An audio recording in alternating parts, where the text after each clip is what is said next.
গর্ভবতী মা যদি গর্ভকালীন অবস্থায় মৃত্যুবরণ করে তবে গর্ভে থাকা বাচ্চাটিকে কি করতে হবে? বাচ্চাটিকে বের করে আলাদাভাবে কাফন জানাজা করে কবর দিতে হবে, নাকি বাচ্চা গর্ভে থাকা অবস্থায় সেই বাচ্চা সহ মৃত মাকে একসাথে কবর দিতে হবে? কেননা মৃত্যুর পরে মৃতের শরীরে যে কোনো প্রকার আঘাত করতে ইসলামের সম্পূর্ণ নিষেধ করা হয়েছে। তাহলে এ সম্পর্কে প্রিয় নবী সাল্লাল্লাহু আলাইহি ওয়াসাল্লাম কি বলে গিয়েছেন, কি লেখা আছে আল কোরআন ও সকল প্রকার সহিহ হাদিসে? কি বলেছেন বর্তমান আলেম ওলামা ইকরামগণ? এমত অবস্থায় সৃষ্টি হওয়া অনাকাঙ্ক্ষিত ঘটনা ঘটলে একজন মুসলিম হিসেবে আমাদের করণীয় কি? প্রিয় দর্শক, আজকের ভিডিওটি অতীব গুরুত্বপূর্ণ এবং প্রত্যেকটি মুসলিমের জানা একান্ত প্রয়োজন। কারণ হায়াত মউত কার কখন কিভাবে ঘটবে তাই দুনিয়ায় বসবাসরত কেউই জানে না। যে কোনো সময় মৃত্যুবরণ করতে পারে যে কেউ, এমনকি সে যদি গর্ভধারিণী কোনো মাও হয়। তাই সেই সকল গর্ভধারিণী মাদেরকে মৃত্যুর পরে কি করতে হবে জানতে হলে দেখতে থাকুন সম্পূর্ণ ভিডিওটি, এবং অবশ্যই এই ভিডিওটি আপনার সকল মুসলিম ভাই ও বোনদের মধ্যে শেয়ার করার মাধ্যমে ছড়িয়ে দিন, যাতে করে তারাও জানতে পারে এমত অবস্থায় তাদের করণীয় কি।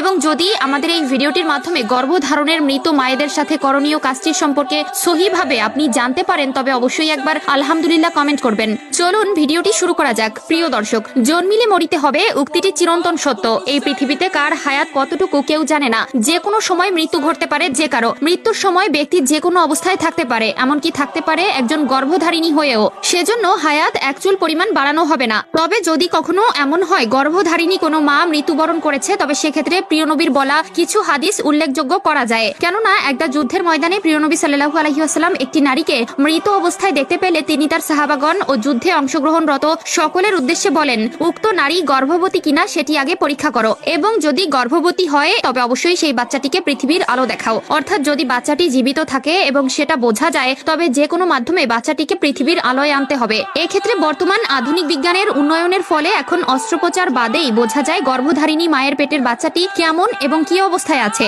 সেক্ষেত্রে মৃত নারীটিকে অবশ্যই আল্ট্রাসোনোগ্রাফি সিস্টেমের মাধ্যমে পরীক্ষা করা লাগবে যে বাচ্চাটি জীবিত আছে কিনা। তবে যদি বাচ্চাটি জীবিত না থাকে তখন করণীয় কি? এক্ষেত্রে প্রিয় নবী সাল্লাল্লাহু আলাইহি ওয়াসাল্লামের বলা আরো একটি হাদিস প্রাধান্য পায়। সেটি হলো, যখন কোনো ব্যক্তি মৃত্যুবরণ করবে তখন যত দ্রুত সম্ভব তাকে দাফন করতে হবে এবং মৃতের শরীরে ব্যথাদায়ক কোনো ধরনের আচরণ করা যাবে না। অর্থাৎ যদি মৃতের গর্ভের বাচ্চাও মৃত এমনটি বোঝা যায় তবে ভুলেও অস্ত্রোপচার করার মাধ্যমে বাচ্চাটিকে মায়ের গর্ভ থেকে বের করবেন না, কারণ তখনও বাচ্চাটি মাতৃগর্ভের একটি অংশ। অর্থাৎ যেহেতু বাচ্চাটির কোনো প্রাণ নেই সেহেতু তাকে আলাদা কোনো ব্যক্তি হিসাবে ধরা যাবে না। এক্ষেত্রে মৃত মা এবং বাচ্চা উভয়কে একজন ধরে পবিত্র গোসল, কাফন ও জানাজা শেষে একটি কবরে দাফন করতে হবে। কেননা যদি বাচ্চাটি জীবিত থাকতো এবং দুনিয়ায় আগমন করার পরে মৃত্যুবরণ করত সেক্ষেত্রে তার জন্য পৃথক জানাজা এবং পৃথক কবরের ব্যবস্থা করতে হতো। তাই এক্ষেত্রে যদি কেউ এর ব্যতিক্রম করে তবে সে ইসলামী নীতিমালার বাইরে কাজ করবে। আল্লাহ তাআলা প্রত্যেককে বোঝার তৌফিক দান করুক, আমিন।